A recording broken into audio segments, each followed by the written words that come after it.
इस देश में मूर्खताओं से बड़ी चहल पहल है। जो लोग मुख्यमंत्री रहते जीएसटी का विरोध करते थे, प्रधानमंत्री बनते उसको लागू कर रहे हैं। 51% एफडीआई का विरोध करने वालों ने 100% लागू कर दी। जिस आधार के खिलाफ सुप्रीम कोर्ट चले गए थे, आज हर योजना को उस आधार से जोड़ रहे हैं। मुझे मालूम नहीं ये चीजें गलत थी या सही थी, लेकिन इन लोगों के पास विजन के नाम पर सिर्फ टेलीविजन है।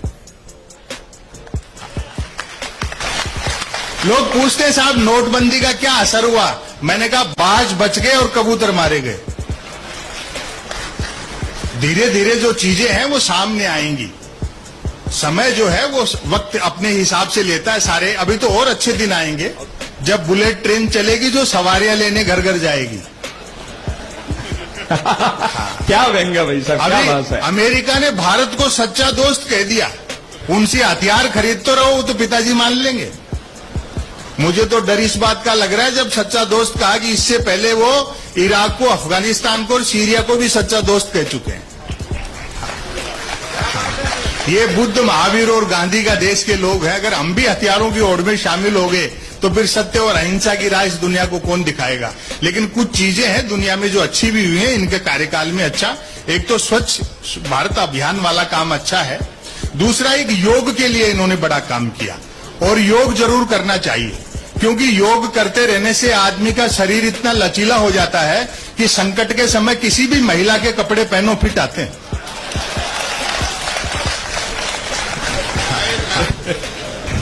मतलब प्रचार का भी एक अपना जबरदस्त तरीका है, ब्रांडिंग का भी। छोटे छोटे बच्चे तक भी जवाब दूसरे ढंग से देने लग गए। अभी एक बच्चे से पूछ लिया था, बोले बेटा ये पतंजलि और बाबा रामदेव क्या है?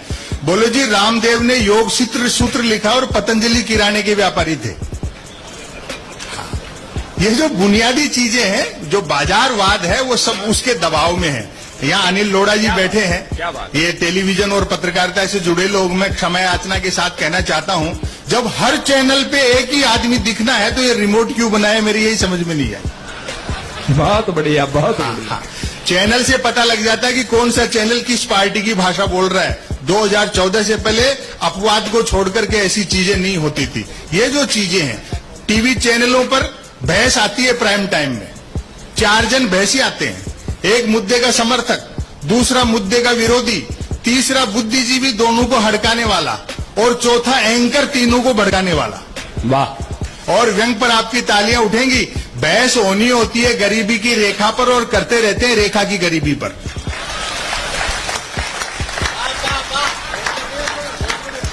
अनिल लोढ़ा जी साप्ताहिक अखबार निकालते हैं। रमाकांत जी आप बैठे हैं, मुझे मालूम नहीं यहाँ आप लोग क्या पढ़ते होंगे अखबारों में। अखबार हमारे यहाँ तो अखबारों में 3 चीजें आती हैं, बिजली कटौती, उठावना और राशिफल। और रोज नए निकलते। एक दिन तो अखबार से 2 लोग आ गए, बोले संपत सरल जी नया अखबार लॉन्च कर रहे हैं, आप भी ग्राहक बन जाओ। क्योंकि अखबारों का कोई पाठक तो बनता नहीं, ग्राहक ही बनते। 1 रुपए में 16 पेज। और जो मैंने जवाब दिया उसका आनंद ले। 1 रुपए में 16 पेज। मैंने कहा भैया रुपए तो चाहे एक की जगह 2 ले जाए, लेकिन 16 पेज खाली दे जाया कर। फिर मैंने रिसर्च की कि इतने अखबार बिकते कैसे हैं। तो अचानक एक दिन एक अखबार के दफ्तर से फोन आया, बोले संपत सरल जी आज आपका नाम हमारे अखबार में छपा। मैं बड़ा खुश हुआ जी, आपका अखबार कहाँ मिलता है? बोले हमारा अखबार कोई होकर नहीं बांटता, जिस किसी का नाम छप जाता है दिन भर वही खरीद कर बांटता है। क्या व्यंग्य भाई साहब, कमाल कमाल। मैं इस मीडिया की बेरुखी पर ताज भोपाली का एक शेर कहना चाहता हूं। उन्होंने कभी कहा था कि तुम्हारी बज्म के बाहर भी एक दुनिया है, मेरे हुजूर बड़ा जुर्म है बेखबरी। वाह। मीडिया का काम है जनमत तैयार करना, लोकमत तैयार करना, लेकिन जैसी बेरुखी ये दिखाते हैं, खैर समय उनका हिसाब लेगा। एक रचना मैं आपको सुना देता हूं। अभिनंदन। अभी सोशल मीडिया का बड़ा हल्ला है साहब।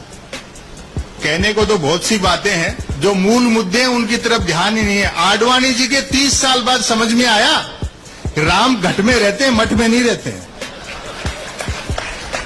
नरेंद्र मोदी जी ने चरण स्पर्श के बहाने जमीन खींच ली। राजनीति में यही होता है। हाँ, तो ये मुद्दे अपनी जगह हैं।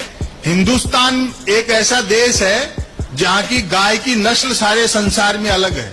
पूरी दुनिया में गाय दूध देती है। यही एक ऐसा देश है जिसमें वोट देती है। ये भारत माता की जय और वंदे मातरम ही देशभक्ति नहीं है। हरिशंकर प्रसाद जी ने लिखा है, देशभक्ति सीखनी है तो देवी देवताओं से सीखो। 33 करोड़ है, 47 में देश का विभाजन हुआ, एक भी उस तरफ नहीं गया। लेकिन हिंदुस्तानी, मैं कई बार सोचता हूं, जिस देश में साहब शिक्षण संस्थाओं से ज्यादा धर्म स्थल हो, वहां क्या अच्छे दिन आएंगे। जिन हाथों को मुट्ठियां बंद करके सरकार से सवाल पूछना चाहिए, वो मूर्तियों के सामने जुड़े खड़े हैं।